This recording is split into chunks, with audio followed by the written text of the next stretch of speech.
Mercedes have told me take the all-new Mercedes AMG here in Thomas Blue this morning here and tell us later if you find this one better than the Porsche 911. Well, we're going to find out here with Thomas Nautikgefühl in 4K, full screen, full length. Let's go with the all-new generation of the AMG GT.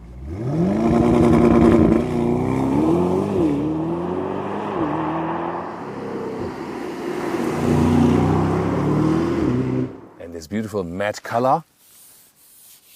You can even hear it that it is matte. It's called a Spectral Blue Magno. Yeah, definitely a looker, right? Of course, you can also go for different colors.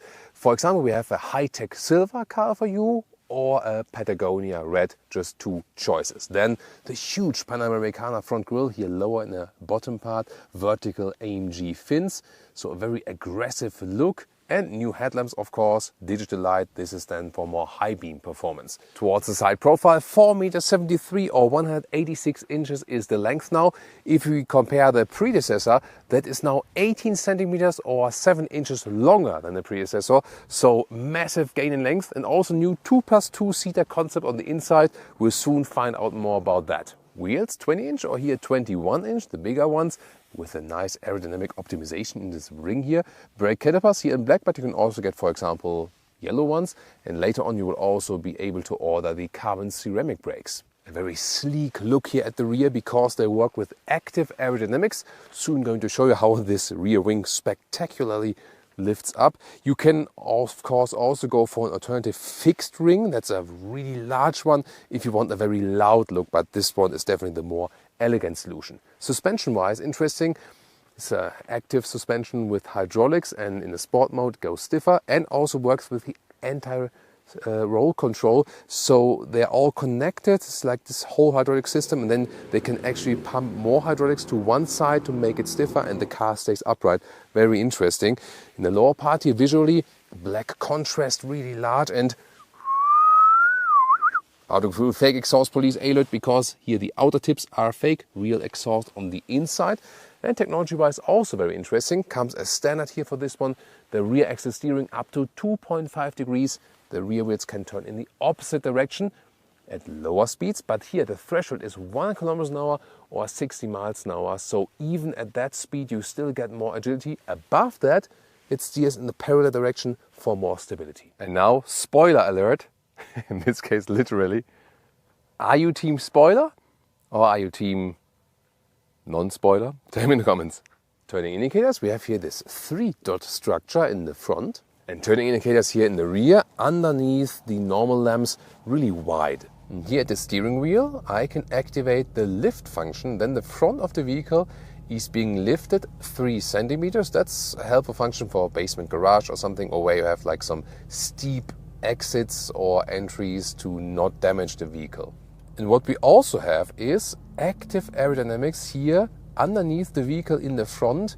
This is extending, and this actually gives you more downforce in the front without having a negative effect on the rear. This is very interesting. And the second part of the active aerodynamics we find here at the rear.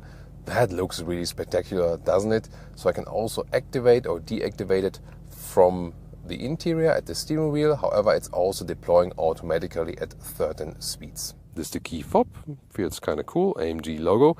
Then the door handles, here you slide them and then they come out.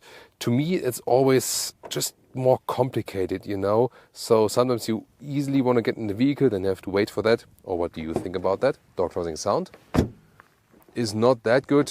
It's frameless though. Some rare vehicles have good sounds when they have frameless doors.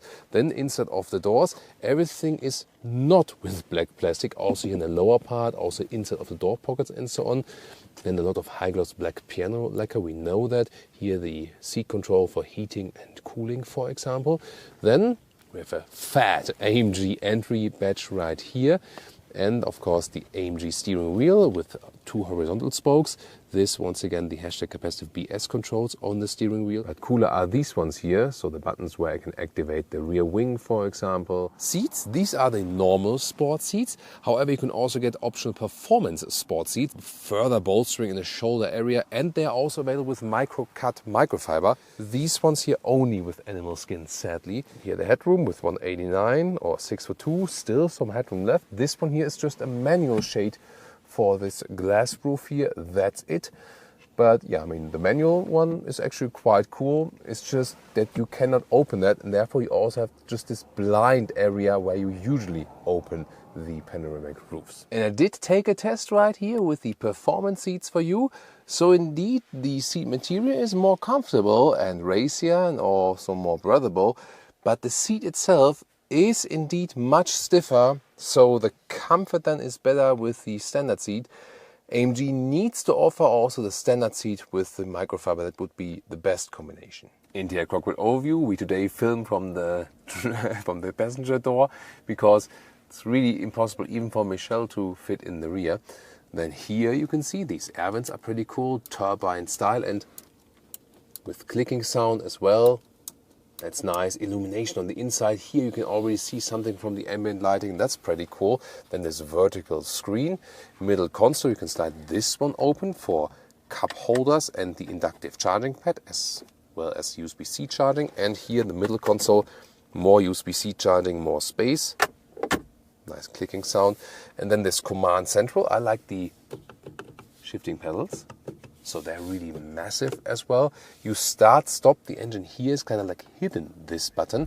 And then the digital instruments where you also have different stylings available, classic ones, or for example also sport and super sport styling. And you also have a head-up display where you can also change to different view modes. Infotainment system, temperature control is always in the lower part here. For digital control, it's actually quite okay. And the speed of the system is actually also decent. Then here you have special performance gauges, for example, where you can take a look at the engine performance. This is here the IWC watch animation, and then you can use this one here, for example, as a start-stop watch. There we go. And last but not least, you have Apple CarPlay, Android Auto, wired or wireless, you can choose that. The activation of this new European speed limiter warning is here in the infotainment system. Or press and hold the mute button a short while. So what I now did is move the passenger seat that way forward that it's, like still possible for me to sit here, because I want to know, obviously you can't drive it with 4 tall Ls, but can you drive it with 3 tall Ls at least? So here we lift up this strap here, like we go. Then it goes forward electronically a little bit. Take a look at the rear. So it's like this small hole, I would say. There's ISOFIX, however, so you can install child seats there, so that is possible. Of course, also like some additional storage, and then let me go inside. There we go. So behind the driver's seat, there is no space at all, basically, so I can definitely not sit here. And also here, I mean, yeah, there is no headroom at all, so you see, no, this doesn't even work for small L. It's child seat or storage, that's it. And even if I put the seat backward like this, so even that doesn't work. So no, not at all. This is pure emergency seat, but yeah, I'm not sure. Like maybe 150 meters, 150 maximum or something. However, it makes the trunk more versatile. And here we have 320 up to 675 liters. That's very interesting. So you either have just a wall here, it looks similar, and then you don't have the seat bench option, or you go for the seat bench option, and then you can actually fold that thing right here. There we go. But then you see it kind of gets stuck there. So I have to move my driver's seat forward in order that the rear bench can fold. But then, of course, I don't have much space left in the front. That's the thing. But here I can let it fold down and then move the seat backwards again. So that is a possibility. But then you have to say, for such a sporty vehicle, the trunk is kind of versatile. Here the width is about 80 centimeters or 31 inches. And the normal length is like 90 centimeters, 35 inches. And the total length then here to the front seat, this is more like 150 meters or 59 inches. So yeah, definitely more versatile if you go for the seat bench option. So I just said I had to move the seat forward in order to let that fold. Then I moved it backwards again, and yes, it goes backwards enough that I can still comfortably sit in the front.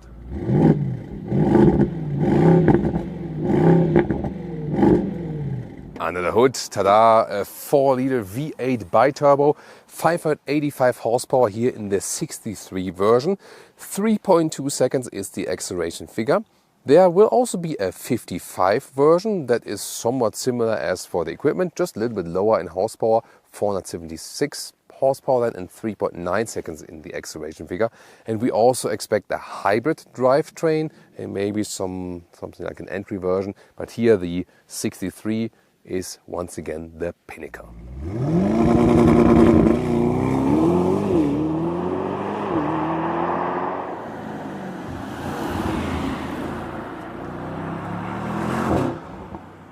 Thomas's Performance Driving Lounge. Let's go to the Sport Plus mode and launch that a little bit slightly uphill with the race start.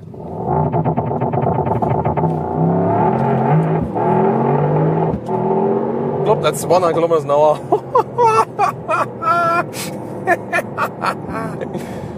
Woo!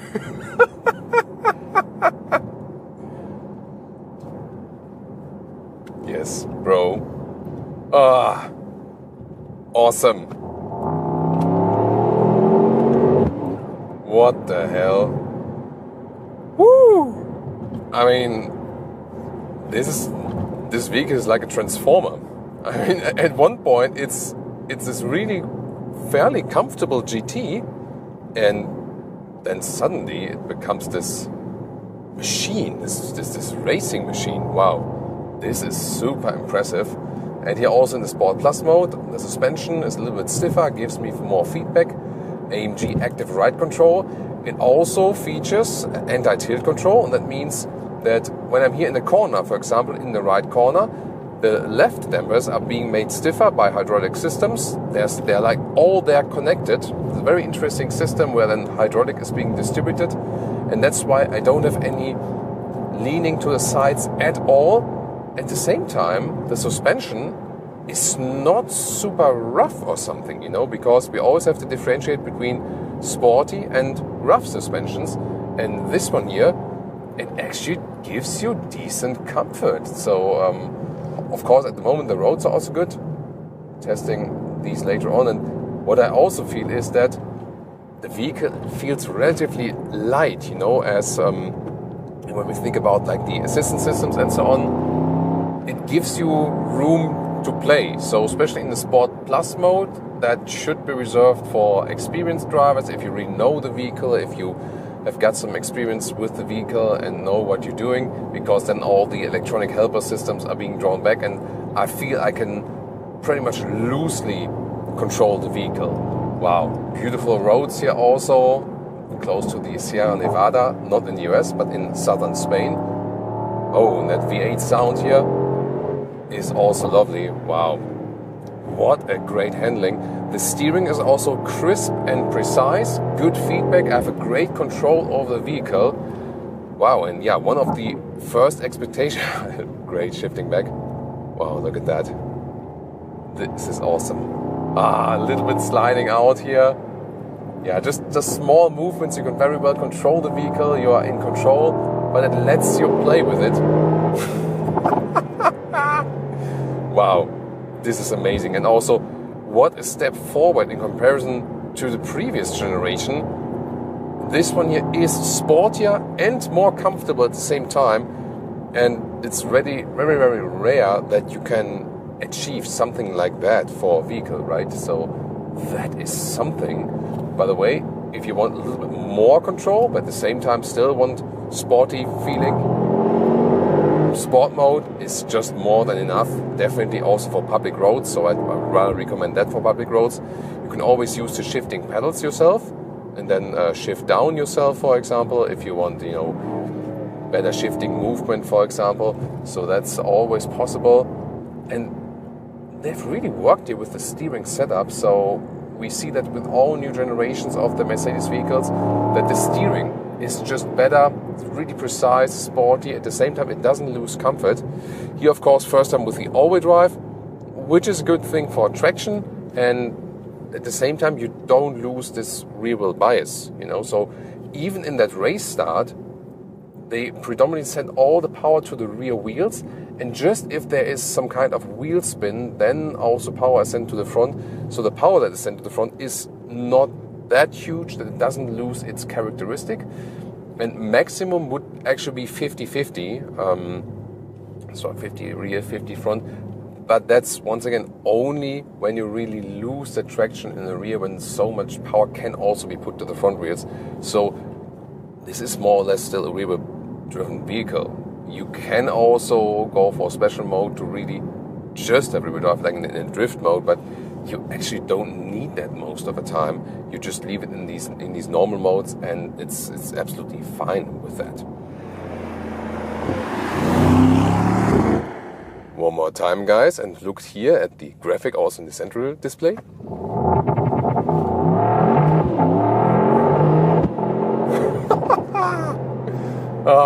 Wow, this is just amazing. Wow, and so controlled also, this race start. I love that. So this sporty feeling, initially said, can this be a real challenger to the 911 now, also with the rear bench concept and so on? And on the sporty side, definitely. Yes, definitely. You know that the direct one would be the 911 Turbo. Maybe not quite the S, but I mean, like, this is like point something of seconds difference in the acceleration. You can also take this one here as a 911 Turbo S competitor, no doubt about that. And then you can also put it to comfort mode, for example. And it becomes this cruiser, you know. It's a little bit calmer then, of course, from the exhaust and so on. The steering is still crisp and sporty, and you're just hooking up to the road a little bit better. Here, when you shift down yourself, or when the gear goes down, then it comes to life immediately. And you can also very comfortably cruise it. For example, here, I mean, this really attacking the roads, I would not always do that, you know. So this is also cool that you drive sporty, but not in the most extreme way. Of course, always safety first, thinking here about that in public roads. And you can really enjoy that. I'm really a fan of the suspension. It still gives you comfort. It's not that rough. And also the steering setup and so on. That's so cool. Wow. So you can use this here as a true Grand Tourer that works very well. And I feel that in the comfort, it even delivers more than a 911. So, indeed, I have to say, if you ask me right now, would you go for 911? Or would you take this one here, the new Mercedes-AMG GT? Would be this one here for me. And of course, you are very welcome to compare our Porsche 911 episodes and tell me what you think. Or check out the different color here of the new AMG GT.